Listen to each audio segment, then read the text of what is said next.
confiance. La confiance, c'est comme un grenier d'or. nit ñi donc bu ñu la dénkee tubaab bu wëlbatiku ne la confiance n'exclut pas le contrôle. Et puis c'est un engagement de campagne énorme. jàpp naa ni le niveau de corruption au Sénégal toll na foo xamante ne effectivement loolu moo tax que les populations ne se retrouvent pas dans les projets de l'État. Papa Assane wax na ko léegi tu fais un BRT, tu fais des routes, wala tu dégages un budget pour la Covid ne par exemple nañ ci toppatoo askan wi balaa ñuy dee war et cetera, et finalement tout cet argent se retrouve quelque part dans le compte bancaire d'un groupe de personnes ou bien dans le compte bancaire d'une personne et cetera. Finalement yu mel noonu dañ ko war a saytu jusqu'au bout. Et puis j'ai apprécié énormément prestation de serment président de la République. Il a parlé d'humilité, mais il a également dit que ñi fi nekkoon dinañ leen saytu pour xam liñ leen dénk naka lañ ko doxale dinañ leen woo ci sutura ñi mën a delloo am na ñoo xamante ne sax bu ñu ñëwee am sañ-sañu delloo dinañ leen am luñ leen neexale. C'est-à-dire c'est une manière. Oui, non, non, je ne pense pas. Je ne pense pas. Ça tous les pouvoirs le font. Non,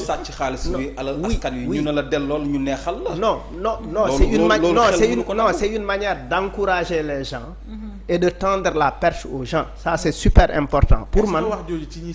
Oui, non, dama ne.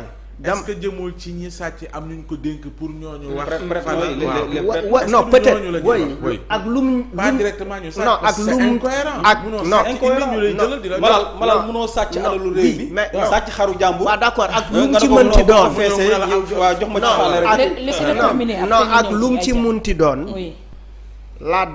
il faut analyser la démarche du président de la République. C'est une démarche, il dit aux gens vous pouvez coopérer. boo leen coopérer ça va faciliter la tâche. police sax da koy laaj. oui des fois nit bokk ci benn affaire on lui demande de coopérer au prix de sa libération. Ça c'est fondamentalement important. Et ça c'est une démarche boo xamante ne il faut saluer ça parce que il faut éviter les titres des journaux parce que finalement c'est la presse même qui nous amène dans la personnalisation ci li nga xamante ne nit ñi dañ ko bokk. C'est-à-dire l'État est en train de fouiller et ça c'est une mission régalienne de l'État. État bi daf ko amel askan wi parce que ça a été une promesse de campagne, c'est une demande sociale. La corruption est à un niveau bi mu toll sori na. jàpp naa ni bu ñu régler si on arrive effectivement à gérer à xool saytu ba gis commencer delloo il faut aussi avoir la capacité de dire aux Sénégalais ci bi ñu ñu ngi saytu waxoon nañ leen ni ñu ngi saytu nañ ba pare lii lañ gis gisuñu lii ñu communiquer saytu nañ nangam parce que si vous vous rappelez à l'époque de Mimi Touré am na ñu doon delloo et il y a eu un moment on ne sait pas fan la xaalis boobu nekk.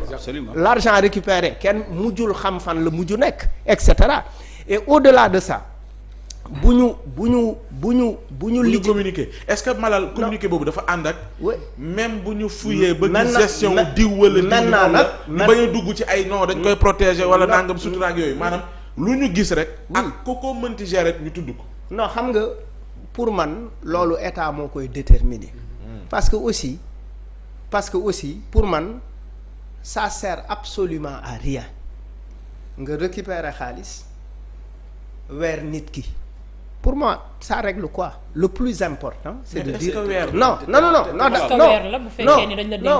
pour man je pars de ce que le chef de l'État a dit effectivement non moi je pars de leur démarche c'est li may wax nii du man maa ko wax c'est eux qui ont dit dinañu woo nit ñi ci sutura ça c'est pas moi qui le dis c'est eux qui l'ont dit donc moi je pars de ça beneen affaire bi ci topp il faut tenir compte de suñu société lan la ce n'est pas simplement le ministre souvent il est nommé parce que son marabout a influencé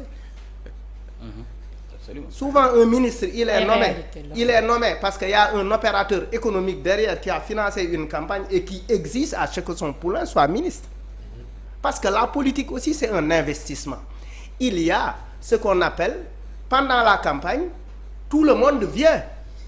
Les gens qui mettent leur argent dans la campagne, ils ne le mettent pas simplement parce qu'ils adhèrent à la philosophie du parti.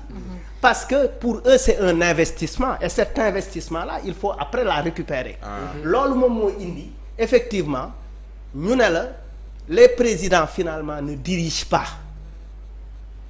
Ce sont soit des personnalités remarquables, influentes, ou bien des gens qui ont des moyens, qui dirigent. Nekk fële, la campagne tu avais mis 10 milliards et tu le récupères pas simplement parce que dañ lay jox, tu le récupères par la nomination, tu es récompensé par la nomination de tes amis. Et des marches effectives. Oui, après aussi ñu lay jox ay marchés et cetera. Finalement, ban rapport yan engagement la nit ñi di jël pendant la campagne et yan problème la leen di jural pendant la gestion du pouvoir parce que on a vu ici le cas Macky Sall avec Harouna Dia. Oui, parce que il a été quelqu'un de très important d'un point de vue financier dans le dispositif de Macky Sall pendant la campagne. Mais c'est différent de Pastef. Oui, non. C'est très différent de non Pastef. ça je sais pas. Parce que c'est Pastef qui s'autofinance. Pastef. non ça je bu soxlaa tey jii ay ressources danaan moi nangam lañu soxla. mais gars yi nga gis ñu def Kopar Express. ouais ça non mais plus de non je ne sais pas millions lañu je jël ne sais pas seen parti. non waxuma bokkul ak financement extérieur. waxuma je ne wala benn genre non je ne compare je te comprends li ngay wax. non je non mais laisse-moi terminer. mais tamit je ne suis pas en train de comparer le financement de Pastef et le financement d'un autre parti politique. D'accord. Je suis en train de dire que bu campagne électorale amee tout le monde vient. D'accord. Léegi maintenant tout dépend de l'engagement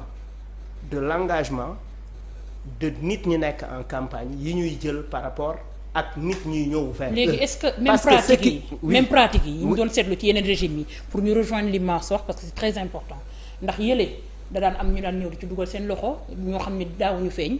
suñu paree bëgg nguuru wala bëgg partage du gâteau. mais cette fois-ci dañoo gis engagement patriotique boo xamante ne ñoom seen i njoñ ñooy cotiser kii 1000 francs kii 2000 kii ñu dajale ko daal di. oui mais ça c'est une partie du financement. D'accord. Toujours il y a il y a des gens qui adhèrent au parti. sachant yokk ci que l'actuel premier ministre a dit bu kenn yaakaar ni boo jege see coalition bi.